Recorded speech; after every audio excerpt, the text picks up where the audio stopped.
हम बचपन से सुनते आए हैं कि ये सही है, ये गलत है, ये नेक लोगों का रास्ता है और ये बुरे लोगों का। लेकिन अगर एक दिन कोई आकर कहे कि दुनिया इतनी सादा नहीं जितनी हमें दिखाई गई है, अगर कोई इंसान आपकी पूरी सोच, आपके यकीन, आपके अखलाक और आपकी हकीकत को चैलेंज कर दे, तो जिस चीज को हम अच्छाई कहते हैं शायद वो वाकई अच्छी ना हो, और जिस चीज को हम बुराई समझते हैं मुमकिन है वो सिर्फ मुआशरे का बनाया हुआ एक लेबल हो। आज हम बात करने जा रहे हैं एक ऐसी किताब की जिसने पूरी दुनिया के फलसफे को हिला कर रख दिया। एक ऐसी किताब जिसने इंसान को मजबूर किया कि वो खुद से सवाल करे। ये किताब है बियॉन्ड गुड एंड इविल, जिसे मशहूर फलसफी फ्रेडरिक नीचे ने लिखा। ये सिर्फ एक किताब नहीं बल्कि एक ज़हनी इनकलाब है। आज की वीडियो के बाद शायद आप दुनिया को पहले जैसा ना देख सकें। पार्ट 1, अच्छाई और बुराई की हकीकत क्या है।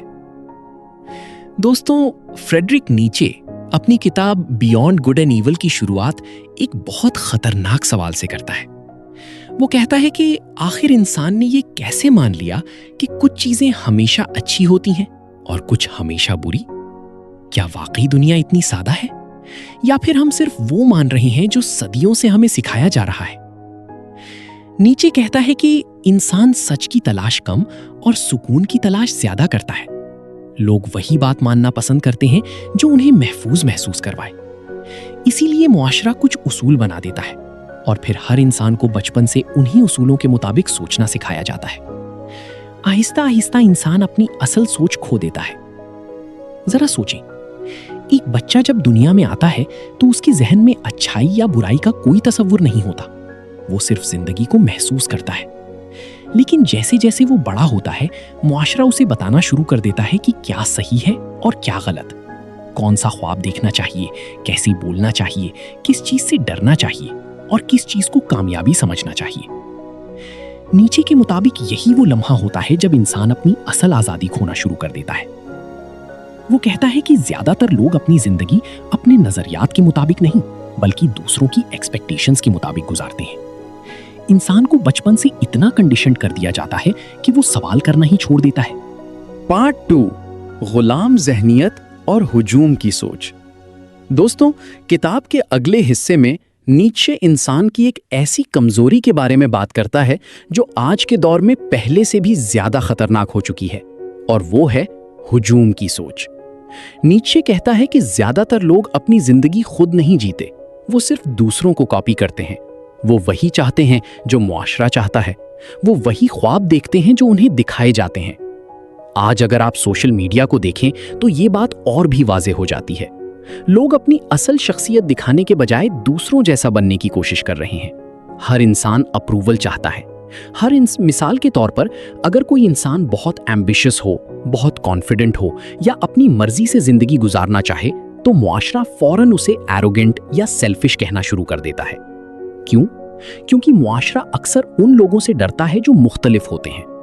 नीचे कहता है कि कमजोर लोग चाहते हैं कि सब एक जैसे बन जाएं ताकि कोई उनसे आगे ना निकल सके। इसीलिए मुआशरा इंडिविजुअलिटी को सप्रेस करता है। दोस्तों, जरा गौर करें, कितने लोग अपनी असल शख्सियत छुपाकर जिंदगी गुजार रहे हैं। कितने लोग सिर्फ इस खौफ में अपने ख्वाब कुर्बान कर देते हैं कि लोग क्या कहेंगे। पार्ट 3, ताकत की ख्वाहिश और असल आजादी। दोस्तों, अब हम आते हैं किताब के सबसे ताकतवर और मशहूर तसव्वुर की तरफ, जिसे नीत्शे विल टू पावर कहता है। नीत्शे के मुताबिक हर इंसान के अंदर एक ऐसी ताकत मौजूद होती है जो उसे आगे बढ़ने, जीतने और अपनी लिमिट्स तोड़ने पर मजबूर करती है। लेकिन अक्सर लोग इस ताकत को कभी पहचान ही नहीं पाते, क्योंकि उन्हें बचपन से सिखाया जाता है कि खामोश रहो, रिस्क मत लो, अलग मत बनो, ज्यादा ख्वाब मत देखो। आहिस्ता आहिस्ता इंसान अपने अंदर की आग बुझा देता है। नीत्शे कहता है कि जिंदगी का असल मकसद सिर्फ सरवाइव करना नहीं बल्कि अपनी हाईएस्ट पोटेंशियल तक पहुंचना है। वो ऐसी इंसान की तारीफ करता है जो मुसलसल खुद को बेहतर बनाने की कोशिश करता है, जो अपनी कमजोरियों से लड़ता है, जो नाकामी से नहीं डरता। दोस्तों, यहां नीत्शे एक बहुत अहम बात करता है। वो कहता है कि सफरिंग यानी तकलीफ इंसान की दुश्मन नहीं बल्कि उस्ताद है। आज ज्यादातर लोग आरामदेह जिंदगी चाहते हैं, वो हर मुश्किल से बचना चाहते हैं, लेकिन नीत्शे के मुताबिक कंफर्ट इंसान को कमजोर बना देता है। असल ताकत स्ट्रगल से पैदा होती है। पार्ट 4, मजहब, इखलाकियात और छुपी हुई हकीकत। दोस्तों, फ्रीडरिक नीचे अपनी किताब बियॉन्ड गुड एंड ईवल में एक ऐसा मौजू छेड़ता है जिसने पूरी दुनिया में हंगामा खड़ा कर दिया था, और वो मौजू है मजहब और रिवायती इखलाकियात। नीचे कहता है कि सदियों से इंसान को यह सिखाया गया कि इताअत करो, सवाल ना करो, और जो उसूल तुम्हें दिए गए हैं उन्हीं के मुताबिक जिंदगी गुजारो। लेकिन वो पूछता है कि आखिर क्यों? क्या इंसान सिर्फ इसलिए किसी चीज को सच मान ले क्योंकि उसे बचपन से यही बताया गया? वो समझता था कि बहुत से मजहबी और इखलाकी निजाम इंसान की आजादी फिक्र को महदूद कर देते हैं। इंसान के अंदर खौफ पैदा किया जाता है ताकि वो कभी अपनी अक्ल इस्तेमाल ना करे। नीचे के मुताबिक जब इंसान सिर्फ खौफ की बुनियाद पर नेकी करता है तो वो हकीकी नेकी नहीं रहती। पार्ट 5, अजीम इंसान कौन है? दोस्तों, किताब के इस हिस्से में नीत्शे एक ऐसे इंसान का तस्वुर पेश करता है जो आम इंसान से बिल्कुल मुख्तलिफ होता है। वो उसे यूबरमेंश यानी सुपर इंसान कहता है। अब यहां एक बात बहुत जरूरी है। नीत्शे का सुपर इंसान कोई फिल्मों वाला हीरो नहीं, बल्कि वो एक ऐसा इंसान है जो ज़हनी तौर पर आजाद हो चुका हो, जो अपनी जिंदगी के असूल खुद बनाता हो, जो खौफ, गिल्ट और हजूम की सोच से ऊपर उठ चुका हो। नीत्शे के मुताबिक ज्यादातर लोग पूरी जिंदगी दूसरों की जिंदगी जीते हैं। वो वही बनने की कोशिश करते हैं जो मुआशरा चाहता है। वो अपनी असल शख्सियत छुपा लेते हैं ताकि लोग उन्हें कबूल करें। लेकिन सुपर इंसान मुख्तलिफ होता है। वो अपनी इंडिविजुअलिटी पर फख्र करता है। वो अपनी कमजोरियों से भागने के बजाय उनका सामना करता है। वो नाकामी से नहीं डरता। पार्ट 6, तन्हाई, दर्द और खुद को दरियाफ्त करने का सफर।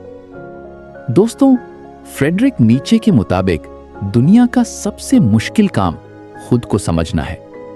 इंसान पूरी जिंदगी दूसरों को इंप्रेस करने में गुजार देता है, लेकिन कभी अपने अंदर झांक कर नहीं देखता कि वो हकीकत में कौन है।